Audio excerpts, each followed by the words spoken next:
पहला चुनाव 1951-52 में हुआ। उस वक्त लोकसभा और राज्यों की विधानसभा के चुनाव एक साथ होते थे। 1957, 1962 और 1967 तक ये परंपरा जारी रही। अब 2029 में ये परंपरा फिर से शुरू हो सकती है। अब सवाल ये है कि एक देश एक चुनाव क्या है? विपक्ष क्यों विरोध कर रहा है? क्या इससे जो पार्टी अभी सत्ता में है वो और स्ट्रॉन्ग हो जाएगी? संविधान संशोधन से क्या बदलेगा? One nation one election bill पर किसने क्या कहा? सबसे बड़ी बात, आप पर इसका क्या असर पड़ेगा और क्या इससे देश में तानाशाही को बढ़ावा मिलेगा? समझिए A to Z बात इस वीडियो में, अंत तक बने रहिए। सबसे पहले ये समझिए कि वन नेशन वन इलेक्शन आखिरकार है क्या। दरअसल भारत में लोकसभा और राज्य विधानसभाओं के लिए अलग अलग समय पर चुनाव होते हैं। एक देश एक चुनाव का मतलब लोकसभा और राज्य विधानसभाओं के चुनाव एक साथ करवाने से है। यानी कि मतदाता जो हैं वो लोकसभा और राज्य विधानसभाओं के सदस्यों को चुनने के लिए एक ही दिन एक ही समय वोट डालेंगे। आजादी के बाद 1952, 1957, 1962 और 1967 में लोकसभा और विधानसभा के चुनाव एक साथ ही हुए थे। लेकिन 1968 और 1969 में कई विधानसभाएं समय से पहले ही भंग कर दी गई थी। उसके बाद दिसंबर 1970 में लोकसभा भी भंग कर दी गई थी। इस वजह से एक देश एक चुनाव की परंपरा जो है वो टूट गई थी। तो ये क्लियर हो गया कि वन नेशन वन इलेक्शन आखिरकार क्या है। अब सवाल ये है कि अब क्यों जरूरत पड़ी और कैसे इसे पेश किया गया। दरअसल सरकार का तर्क है कि अलग अलग चुनाव में खर्चे भी बहुत होते हैं और देश अच्छे से डेवलप कर पाएगा। वहीं विपक्ष का आरोप है कि सरकार तानाशाही लागू करना चाहती है देश में। अब एक एक पॉइंट से समझते हैं। दरअसल एक देश एक चुनाव पर विचार के लिए पूर्व राष्ट्रपति रामनाथ कोविंद की अध्यक्षता में 2 सितंबर 2023 को एक कमेटी बनाई गई थी। कमेटी ने करीब 191 दिनों में स्टेक होल्डर्स और एक्सपर्ट्स से चर्चा के बाद 14 मार्च 2024 को अपनी रिपोर्ट राष्ट्रपति द्रौपदी मुर्मू को सौंपी थी। उसके बाद आज आखिरकार लोकसभा में एक देश एक चुनाव बिल के लिए 169वां संविधान बिल पेश किया गया। बिल के लिए पहले इलेक्ट्रॉनिक वोटिंग करवाई गई। कुछ सांसदों की आपत्ति के बाद वोट संशोधित करने के लिए फिर पर्ची बांटी गई। सबसे खास बात, पक्ष में 269 वोट पड़े और विरोध में 198 वोट पड़े। पूर्व राष्ट्रपति और समिति के अध्यक्ष रामनाथ कोविंद ने एक राष्ट्र एक चुनाव के बारे में कहा कि देश में 2029 या 2034 में एक साथ चुनाव करवाए जा सकते हैं। जिस दिन हमारी अर्थव्यवस्था 10% से 11% तक बढ़ेगी, हमारा देश दुनिया की तीसरी चौथी सबसे बड़ी अर्थव्यवस्थाओं की कतार में होगा। भारतीय जनसंख्या के विकास के लिए ये मॉडल सक्षम है। अन्य पहलुओं में भी इस मॉडल को अपनाना राष्ट्र के लिए सहायक होगा। दरअसल एक देश एक चुनाव को लागू करने के लिए संविधान संशोधन के जरिए संविधान में एक नया अनुच्छेद जोड़ने और 3 अनुच्छेदों में संशोधन करने की व्यवस्था की जाएगी। सरकार इस मुद्दे पर आम सहमति बनाना चाहती है, लिहाजा बिल को ज्वाइंट पार्लियामेंट्री कमेटी यानी कि जेपीसी को भेजे जाने की संभावना है। तो वहीं लोकसभा में काउंटिंग के दौरान पक्ष में 269 और विपक्ष में 198 मत पड़े। इसके बाद केंद्रीय कानून मंत्री अर्जुन राम मेघवाल ने इसे सदन में रखा। अमित शाह ने सदन में कहा कि बिल जब कैबिनेट में आया था तब प्रधानमंत्री मोदी ने कहा था कि इसे संयुक्त संसदीय समिति यानी कि जेपीसी को भेजना चाहिए।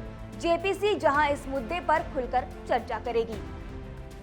अब यह समझिए कि विपक्ष क्या कह रहा है इस पर। बिल के विरोध में सपा सांसद धर्मेंद्र यादव ने कहा कि one nation one election bill BJP की देश में तानाशाही लाने की कोशिश है। तो वहीं एआईएमआईएम सांसद असदुद्दीन ओवैसी ने कहा कि एक देश एक चुनाव बिल जो है वो अप्रत्यक्ष रूप से लोकतंत्र की राष्ट्रपति शैली लाएगा। इससे क्षेत्रीय पार्टियां खत्म हो जाएगी। Sir, this bill violates the right to democratic self-government, which is part of Article 1419. And if a legislative assembly is dissolved, sir, and midterm elections are conducted, the tenure of that assembly will not be for 5 years, sir. This in itself is a violation of parliamentary democracy, which envisages a tenured legislature. Sir, constitutional scheme makes it clear that once elections are conducted, the House should have a right to function for next 5 years. This is violation of basic structure.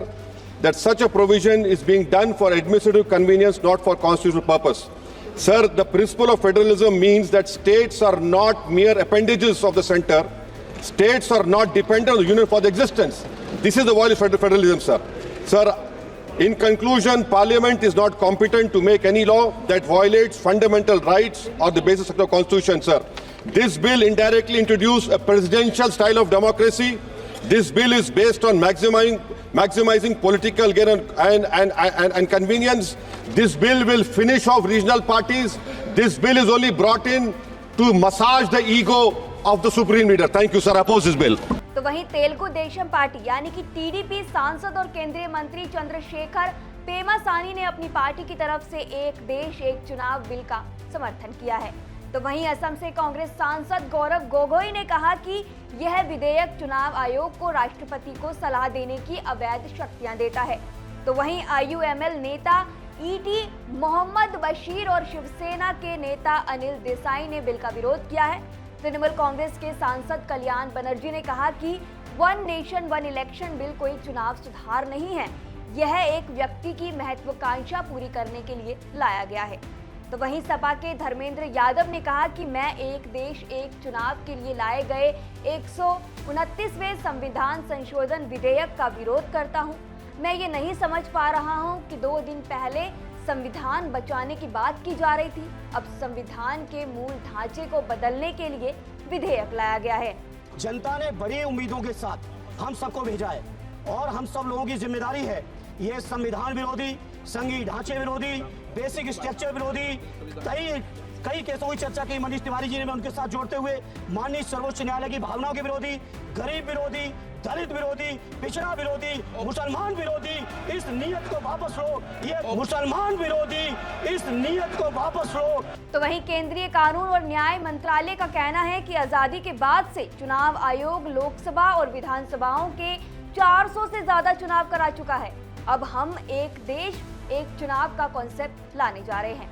एक high level committee इसका road map बना चुकी है। इससे प्रशासनिक क्षमता बढ़ेगी, चुनाव संबंधी खर्च में कमी आएगी और नीतिगत निरंतरता को बढ़ावा मिलेगा। वहीं शिवसेना उद्धव गुट की सांसद प्रियंका चतुर्वेदी ने कहा कि एक देश एक चुनाव पावर का सेंट्रलाइज करने जैसा है। लोकसभा में संविधान पर 2 दिन चर्चा हुई, राज्यसभा में अभी भी चल रही है। ऐसे में संविधान पर हमला दुर्भाग्यपूर्ण है। चुनाव प्रक्रिया में छेड़छाड़ करके केंद्र सरकार अपनी ताकत और भी ज्यादा बढ़ाना चाहती है। अब असली पॉइंट समझिए, संविधान संशोधन से क्या बदलेगा। विपक्ष का सुन लिया, सरकार का सुन लिया, लेकिन असल में क्या बदलेगा 3 पॉइंट में हम आपको समझाते हैं।